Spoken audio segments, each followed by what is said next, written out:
Chapter 44. Mahmoud? Lieutenant Colonel Ryan asked. He looked away from the file he was reading. Adam had a smaller window open, so everyone could observe Oliver while the colonel went through the complex's records. He reopened the view into ops as well, so the doctors and the director could remain under scrutiny. Mahmoud's giving a speech at the United Nations tomorrow. It's classified, top secret. Not if Oliver gets to him first, Adam said. That's for sure, Corny agreed. He sat on the floor with his claws extended, digging into the carpet. He was fully recovered from the partition delete, as were the other Wolf boys.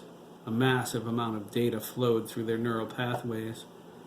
All of this time, they thought their enhanced hearing, their strength, their athletic ability, and their stamina was due to clean living in a germ-free environment, extensions of their natural skills.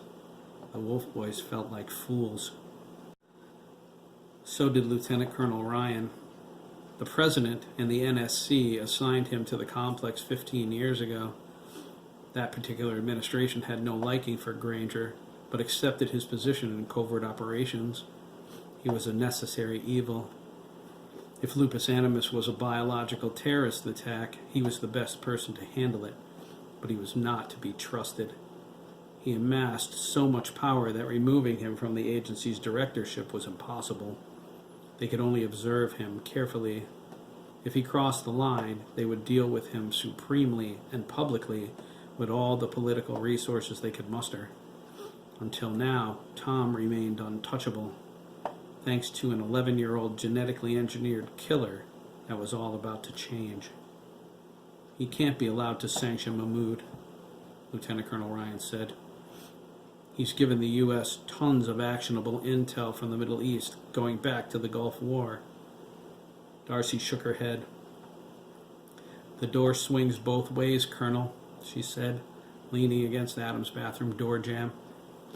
General Mahmoud stole classified computer technology and sent it back home. When we discovered the breach, the agency tried to capture him, but we were too late. He escaped. He betrayed the identities of several of our Arab agents in retaliation. He assassinated them.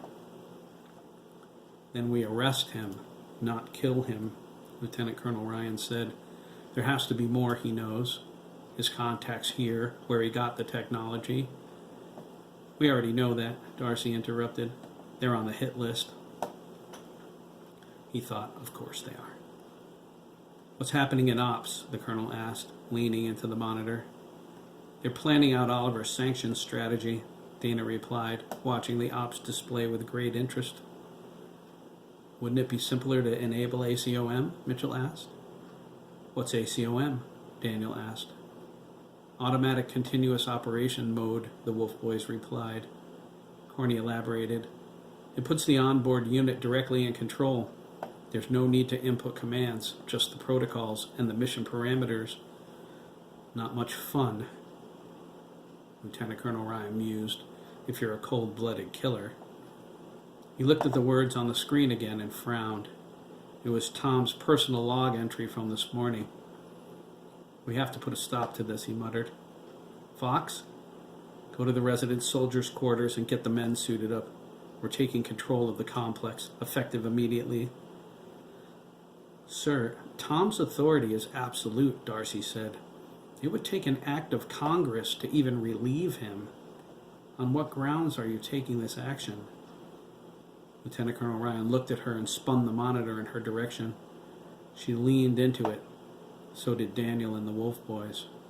Read, he said. This is all the authority I need.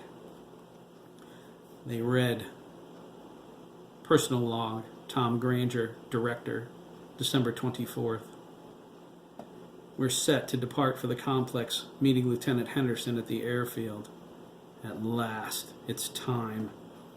I've waited for this moment since the failure of Project Eve.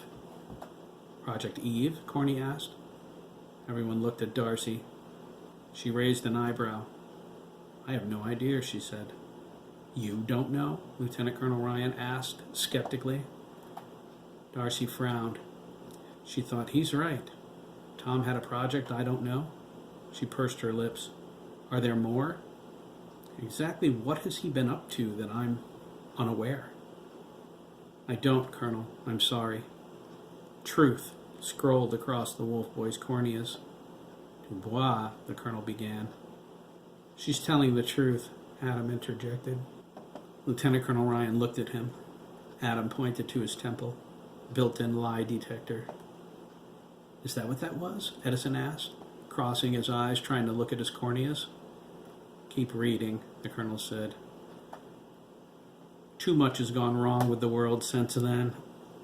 It would have been simpler if I did what needed doing long before now, but better late than never. Tonight, Oliver Taylor goes officially online for the first time. Thanks to Wainwright, I already know he'll work fine. Will the doctors resist my plans? Probably. They're sure to reject my intention to keep Oliver active permanently. Not that it matters. They'll do what I tell them to do, or they'll die. It's just that simple. Once Mahmoud is dead, and he should never have crossed me, I'm going to take sole command of the Wolf Boy God satellite. The project will be 100% under my control. The other Wolf Boys are going online too. Forget their education and all the damn delays. They exist because I said so. They're not human beings. They're remote control killers. To hell with the games and intrigue of international espionage. There's order needed in the world, and I'm going to see that order established. The Wolf Boys are the means to that end. The question is how to proceed. The present administration isn't going to go along with what I have planned. Would the Vice President be more receptive to my ideas? That would involve removing the present holder of the Oval Office. Would the VP be game? Should I go that route, or should I wait until the elections? I could find a more cooperative man in the Senate, I'm sure, and get him to run. But do I want to wait that long? I should. There are more pressing matters at hand. The Middle East is a powder keg. Perhaps it's time to let them fight it out. The sudden assassination of some high-ranking Arab officials should get the ball rolling. Regardless, they'll blame the Israelis. Since they're utterly incapable of solving anything without murdering one another, all we'll have to do is pick up the pieces. We should consider expanding the United States, too. Montreal wanted independence. Would they be open to statehood? Or maybe just a territory? What about Mexico? Push the right buttons, and they'll all come running. Oliver Taylor will assassinate Mahmoud in New York tonight. Once he's in the ground, everything will fall into place. The White House will be up to its ears in the international outcry. So much, they'll be too distracted to see where I'm going. By then, it will be too late. It's a shame about Darcy. I let her learn too much. It's time I took the reins myself. In the morning, I'm going to take her for a walk around the complex's grounds. The view must be spectacular this time of year. She'll get to see it, all the way down into the gorge. After that, the world belongs to me. Thomas A. Granger, Director, the agency. Darcy stood, her mouth agape. Daniel waited for the colonel to authorize the computer to let him leave. He stopped at his room for his pistol and shoulder holster before heading to the resident soldiers' quarters to gather the men. They were to meet at the entrance to Gamway in 5 minutes, ready for action. Lieutenant Colonel Ryan looked at the Wolf Boys standing before him. He met each of their gazes with concern. What am I going to do with them? I certainly can't let them come along. As if they read his mind, the Wolf Boys transformed to full wolf mode. Corny's fur was dark brown. Adam, Edison, and Mitchell were black. Dana's was light brown, and Kelly's was as fiery red as his hair. They growled and snarled, leaving no doubt of their intentions. "We are coming, sir," Corny growled. "I know, son," the colonel replied. "Better suit up. The breather units without the bogus attachments. You're in." Darcy cocked her 9mm. "So am I," she said. Her eyes darkened. She thought, The first bullet I'm going to fire has Tom Granger's name on it.